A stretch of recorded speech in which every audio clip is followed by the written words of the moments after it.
नमस्कार साथियों, आप सभी का स्वागत है आपके अपने YouTube channel PK real info पर। दोस्तों, उत्तर प्रदेश में पंचायत चुनाव को लेकर कुछ नियम लागू कर दिए गए हैं, जो कि आपको जानना बहुत ही जरूरी है। यदि आप चुनाव लड़ना चाहते हैं या फिर चुनाव नहीं लड़ना चाहते हैं, फिर भी आपको जानना बहुत ही जरूरी है। तो आइए देखते हैं कौन कौन से नियम इस बार लागू किए गए हैं। चाहे नए प्रत्याशी आना चाहते हो चुनाव में या फिर पुराने प्रत्याशी, दोनों के लिए लागू किए गए हैं। अगर ये योग्यताएं आपके पास नहीं है तो आप बिल्कुल भी चुनाव नहीं लड़ सकते हैं, क्योंकि इस बार कुछ ऐसे नियम तगड़े से लाए गए हैं। अगर ये नियम आपके पास पूरे नहीं हैं तो आप बिल्कुल भी चुनाव नहीं लड़ सकते। तो चैनल पर नए हैं, चैनल को सब्सक्राइब कर लीजिएगा, वीडियो को लाइक कर दीजिएगा। बिना किसी देरी के इंफॉर्मेटिव वीडियो को शुरू करते हैं। दोस्तों, सरकारी सेवाओं व अन्य पर प्रतिबंध।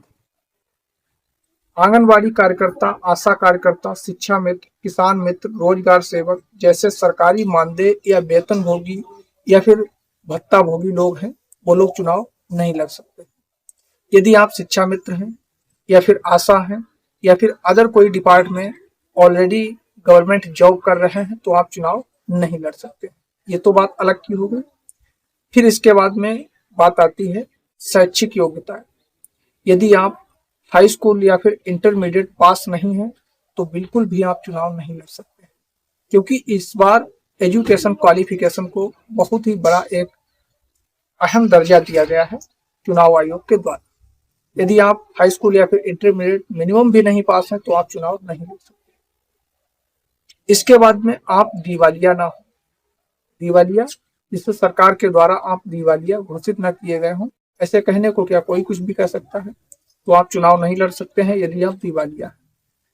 दूसरा है, आपके ऊपर कोई भी किसी भी प्रकार का सरकारी ऋण नहीं होना चाहिए, आपके ऊपर कर्जा नहीं होना चाहिए। और इसके बाद में कुछ नियम लाए गए हैं। सहकारी समिति के आप अध्यक्ष या फिर उपाध्यक्ष कभी भी ना रहे हों, ना पूर्व में ना वर्तमान में।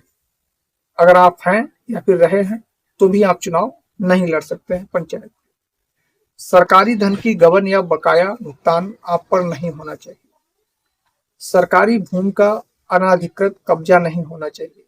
आपके नाम पर जैसे सरकारी भूमि होती है, लोग कब्जा कर लेते हैं, उस पर केस चलता रहता है। अगर ये सब है तो आप चुनाव नहीं लड़ सकते हैं। इसलिए आपको अभी से ही देखना है, और अगर ये सभी आपके अंदर हरकतें हैं तो आप चुनाव नहीं लड़ सकते हैं।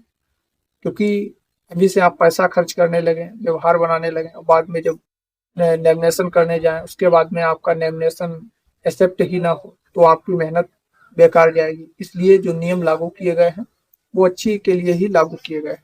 अगर ये सभी आपके पास योग्यताएं हैं, डिसेबिलिटीज हैं, तो आप चुनाव नहीं लड़ सकते हैं। और योग्यताएं कौन कौन सी आपके पास होनी चाहिए ये भी थोड़ा जान लीजिए।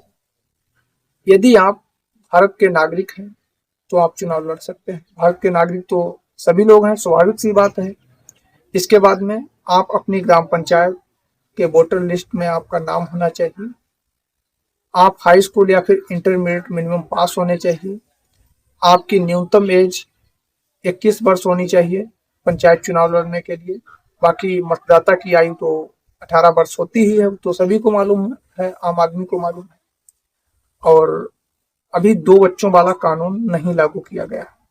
हो सकता है इस पर बात संज्ञान में चल रही है कि 2 बच्चों वाला कानून आना चाहिए या फिर नहीं। अगर 2 बच्चों वाला कानून आता है तो उससे भी हम लोगों को काफी कुछ राहत मिलेगी, क्योंकि पॉपुलेशन अपने देश में ज्यादा हो गई है।